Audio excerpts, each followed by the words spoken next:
जिंदाबाद। बाढ़ पीड़ितों को मुआवजा देना होगा, बाढ़ पीड़ितों को कृषि इनपुट देना होगा। हायाघाट सीओ मुर्दाबाद, स्थानीय विधायक मुर्दाबाद, स्थानीय सांसद मुर्दाबाद। हायाघाट में मनमानी नहीं चलेगी, जनता की बातों को सुनना पड़ेगा। दिनांक 22 अक्टूबर 2024 को पूर्व जिला सांसद प्रतिनिधि रविंद्रनाथ सिंह उर्फ चिंटू सिंह के नेतृत्व में हायाघाट प्रखंड मुख्यालय पर अनिश्चितकालीन धरना दिया गया। हायाघाट प्रखंड के अंतर्गत शिरनिया, घरारी, सराय हमीद, नया टोला, अकराहा गांव में बाढ़ पीड़ितों को मुआवजा एवं फसल क्षतिपूर्ति, कृषि इनपुट देने की मांग की गई। आपको बताते चले कि इसके पूर्व भी चिंटू सिंह के माध्यम से जिलाधिकारी की बातचीत हुई थी, जिसमें जिलाधिकारी महोदय ने कहा था कि उन्होंने इस संबंध में अंचल अधिकारी को कह दिया है, जल्द ही बाढ़ पीड़ितों को ध्यान में रखते हुए मुआवजा दिलवाने का प्रयास किया जा रहा है। लेकिन हायाघाट के अंचल अधिकारी के निष्क्रियता की वजह से किसी प्रकार की सूची जिला को नहीं सौंपी गई, जिस पर बाध्य होकर के रविंद्रनाथ सिंह उर्फ चिंटू सिंह के नेतृत्व में आज सैकड़ों लोग धरना पर बैठ गए। उनकी मांग थी कि जो फसल क्षतिपूर्ति है वो दिया जाए, इस क्षेत्र को जो बाढ़ प्रभावित क्षेत्र था उसे बाढ़ प्रभावित क्षेत्र घोषित किया जाए और जो उचित मुआवजा है उन लोगों को दिया जाए। आपको बताते चले कि आज के धरने में 2-3 बातें सामने में आई। एक, विधायक की निष्क्रियता, जो स्थानीय विधायक है भाजपा के, उसको लेकर के भी लोगों में अच्छी खासी नाराजगी दिखी कि विधायक होने के बावजूद भी वो बाढ़ प्रभावित लोगों से सूदी लेने नहीं आए। वो बाढ़ प्रभावित लोगों से ये कहने नहीं आए कि आपके हक और अधिकार के लिए हम सरकार से बातें करेंगे। तो विधायक को लेकर के भी अच्छी खासी नाराजगी स्थानीय लोगों में दिखी। साथ ही साथ जो अंचल अधिकारी है उनके द्वारा भी बहुत सारे लोगों को धमकी तक की गई कि ज़्यादा जोर जबरदस्ती करोगे तो तुम्हें जेल तक भेज देंगे।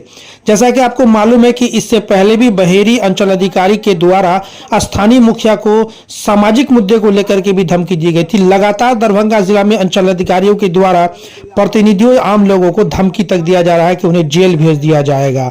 बहरहाल इस धरने पर बैठने वाले लोगों में सुधीर गुप्ता, अनिरुद्ध यादव, महफूज आलम, आशिफ अली, मिस्टर जो हायाघाट के उप प्रमुख हैं, अमन जी झा, सीताराम यादव, मुखनली शाह, रमन जी, राजेश यादव, मदन चौधरी सहित सैकड़ों लोगों ने भाग लिया।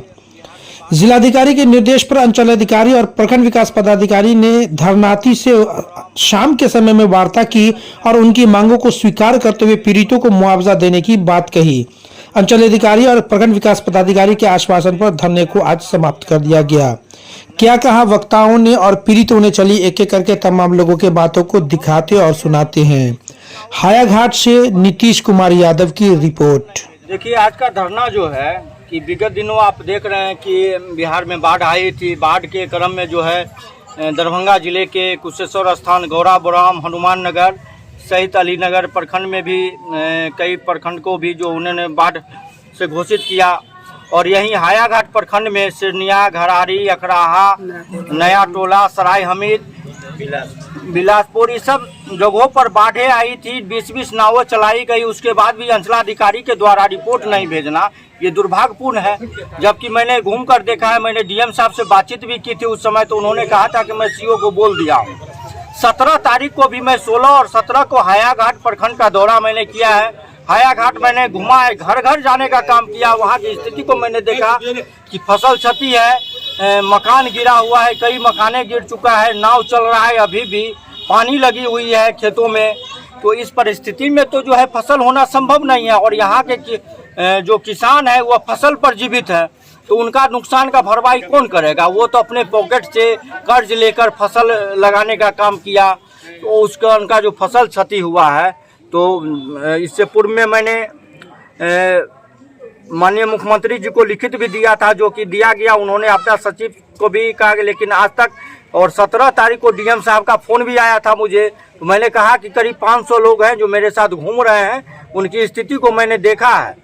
तो उन्होंने कहा कि सीओ क्या कर रहा है? हम बोले सीओ क्या करे तो आप पूछिएगा सीओ जो है। उन्होंने सीओ को निर्देश दिया, उसके बावजूद भी वो आने का काम नहीं किए।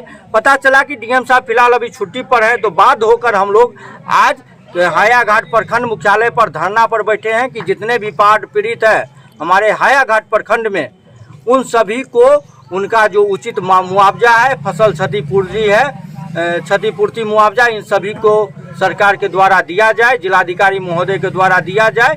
लेकिन अंचलाधिकारी के निष्क्रियता और उनके जो लाटसाहिबी वाले अंदाज हैं उसको देखकर लगता है कि ये अधिकारी नहीं है, ये यहाँ पर जो है सिर्फ आए हैं कि पैसा कमावे और वेतन ले और अपने घर में आराम से जिंदगी जिए। जो आदमी को अंचल में रहना चाहिए वो 5 बजे शाम में आते हैं, इसका मतलब वो हाजिरी बनाने आते हैं शाम में। कई लोगों ने कंप्लेन किया है कि सीईओ जो है 5 बजे शाम में आता है, और जिलाधिकारी को मैंने इस बात से अवगत करा दिया है। अब देखते हैं जिलाधिकारी महोदय कब तक कार्रवाई करते हैं। मुझे आशा और उम्मीद है जिलाधिकारी अच्छे लोग हैं और उनकी विचारधारा अच्छी है, वो निश्चित ही कार्रवाई करेंगे और जितने भी बाढ़ पीड़ित हैं उनको मुआवजा दिलाने में उनका योगदान अच्छा रहेगा। हनुमान नगर में हो गया है, हनुमान नगर में हो गया। तो क्या लग रहा है कि हनुमान नगर के जो विधायक हैं, मंत्री हैं, उनका दबदबा इस वजह से हो गया या फिर यहाँ नहीं, हनुमान नगर में भी आप जान रहे हैं कि कोई ऐसा नहीं है कि बाढ़ नदी टूट गई थी, लेकिन बाढ़ के वर्षा से हो और नदी का जलस्तर बढ़ा उसके बाद ही तब न बाढ़ प्रभावित घोषित किया गया। और हायाघाट में क्यों नहीं, जबकि सिरनिया, घरारी वो सब बाढ़ प्रभावित क्षेत्र है। आपने कहा कि विधायक रामचंद्र प्रसाद अगर लिख के दे देते तो हो जाता, क्या आपने क्या कहा? यार बिल्कुल, एक विधायक में वो ताकत है, विशेषाधिकार मिलता है। एमएलए क्यों चुनते हैं? अपने क्षेत्र के समस्याओं को निदान के लिए, ना कि हम अपने एक सीट को से टेबुल बेंच कुर्सी को जो है कमीशन पर बेचने के लिए मानते हैं। जनता के अधिकार के लिए कोई आवाज उठाएगा, हम लोग नहीं है कोई, ना तो हम एमएलए हैं, एमपी हैं, फिर भी आपने देखा होगा कि जिस मामले में पड़े हैं उसको कार्रवाई करवा के छोड़े हैं। आज से नहीं, 1995 से मैंने काम करवाने का काम किया। वो विश्वास होना चाहिए, आत्मबल होना चाहिए। यदि हम पैसे कमाने के पीछे रहेंगे तो शायद कोई अधिकारी मेरा रिस्पॉन्स नहीं लेगा, कोई पॉलिटिकल लीडर मेरा रिस्पॉन्स नहीं लेगा। तो ये जो अंचलाधिकारी हैं यहाँ के, किसको धमकी दिए थे कि भाई केस कर देंगे? ये अंचलाधिकारी बैठे हुए हैं सीताराम यादव जी और एक और लालू यादव हैं, उनको धमकी दिए थे कि हम जेल भेज देंगे। अब बताइए, जो आदमी अपने क्या मांगने के लिए गए थे? ये आए हुए थे बाढ़ में, जब घटना घटी थी इनके साथ जो है फसल क्षति हुआ, उसको लेकर ये आए थे मिलने के लिए कि सर मेरा फसल क्षति हो गया, बाढ़ में जो है नुकसान हुई है। तो बाढ़ के नुकसान के भरपाई के लिए आए हुए थे, मुआवजा लेने की कि सर चल के देख लिया जाए। तो इनको कहते हैं कि हम जेल भेज देंगे। तो बताइए, ये अंग्रेजी हुकूमत है क्या? यहाँ के बाद क्या ऑप्शन होगा आप लोगों का, स्टेप क्या होगा यहाँ के बाद? देखिए, यहाँ के बाद चूंकि जिलाधिकारी महोदय छुट्टी पर है, अभी मैं देख रहा हूँ, उसके बाद मैं अगला स्टेप सभी जगह मैंने आवेदन दे दिया है माननीय मुख्यमंत्री जिलाधिकारी महोदय से, धरना भी कर दिया है। अगला स्टेप है मैं हाई कोर्ट में माननीय उच्च न्यायालय में PIL फाइल करूंगा। कब? बस छठ के बाद 15 दिन मैं देख लेता हूं। डीएम साहब पर मुझे विश्वास है, डीएम साहब निश्चित ही कुछ करेंगे कार्रवाई, और निश्चित ही इसको हटाने की मांग को लेकर हम लोग जो है पटना में धरना पर बैठेंगे, मुहिम चालू करेंगे। इस सीईओ को हटाना चाहिए, ये सीईओ अधिकारी के लायक नहीं है। जो आदमी 5 बजे शाम में आता है, क्या जनता का सेवा करेगा? अभी सर देखिए, अब 4 तारीख से हायाघाट प्रखंड मुख्यालय पर सीईओ का गतिविधि आप सब कुछ देख रहे हैं, और हम लोग, हमारे नेताजी, समाज लोग पूरे गांव में जाके घूम के देखा गया कि भाई हमारा क्षति हुआ है, बाढ़ आई है। उसके बाद नीतीश कुमार जी को जो है अगला बार इन्होंने कहा कि हम केंद्र से महंगा मिला बोरा बाड़ा बिहार में। अभी क्या है, इनका मजबूरी हुआ जो हम लोग झोला पे भी आफत है।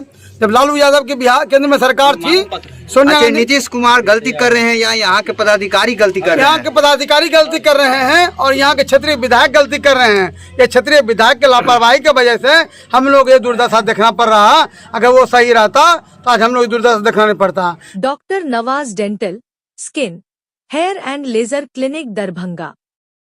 इस क्लिनिक में बाल झड़ना, डैंड्रफ, गंजापन, पिंपल, चेहरे पर झुर्रियां एवं दाग धब्बे, सफेद दाग के निशान, चोट के निशान, चेहरे पर कालापन सहित हेयर ट्रीटमेंट और दांतों का संपूर्ण इलाज होता है। हमारे 2 क्लिनिक है। पहला क्लिनिक नियर मिल्लत कॉलेज रहम खां दरभंगा और दूसरी clinic Gangwara near Mithila power mill Darbhanga. अभी हमारे नेताजी बहुत से मुद्दा बात उठाए हैं। जैसे नगर पंचायत में एक गांव से एक गांव जाने वाला रास्ता नहीं है, उसको नगर पंचायत बनाया गया। एक घर से घर जाने वाला व्यवस्था नहीं है, उसको नगर पंचायत बनाया।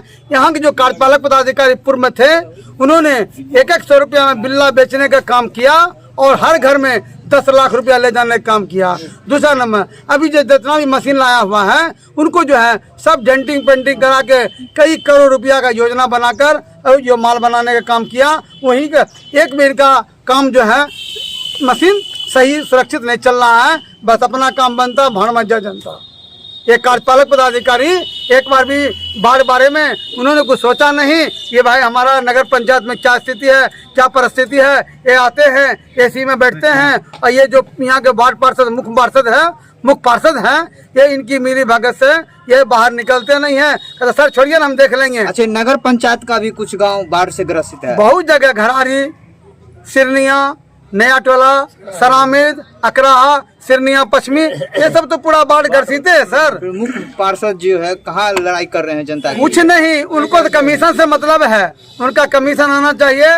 ये जो है झाड़ू में कमीशन होना चाहिए, ब्लीचिंग में कमीशन होना चाहिए, लाइट में कमीशन होना चाहिए। कैसे इनका कमीशन आवे, इनका काम बनता। धरना पे बैठ गए। पूर्व से भी कितना दिन आप लोग भैंसी लेकर के कभी आते हैं तो कभी बहुत ज्यादा संख्या में हमेशा प्रखंड पे धरना करते रहते हैं। कहने का मतलब समस्या ये है कि हम लोग के गांव में जो है सिरनिया, घरारी, नायटोला, सराहमीद, ये सब में बाढ़ आता है और हर साल आता है। इस बार क्या किया है कि सीओ साहब जो है बाढ़ घोषणा नहीं किए हैं और कहा जा रहा है तो लगभग 10 दिन से आज तक हम लोग को जो है परेशान कर रहे हैं और कुछ भी नहीं कर रहे हैं। पहली चीज। दूसरी चीज क्या है कि सीओ साहब जो हर काम करते हैं तो न किसी प्रतिनिधि को पूछते हैं, न किसी वहाँ के कोई भी प्रतिनिधि को नहीं पूछते। जो उनके करीब है, जो उनको पैसा ला के देता है, उनसे बात करते हैं। और उनको ही आदमी को मैंने एक दिन सुना कि उनसे बात हो रही थी कि क्या वहाँ बाढ़ आ गया है। अब बाढ़ जब नहीं आया तो फिर आपने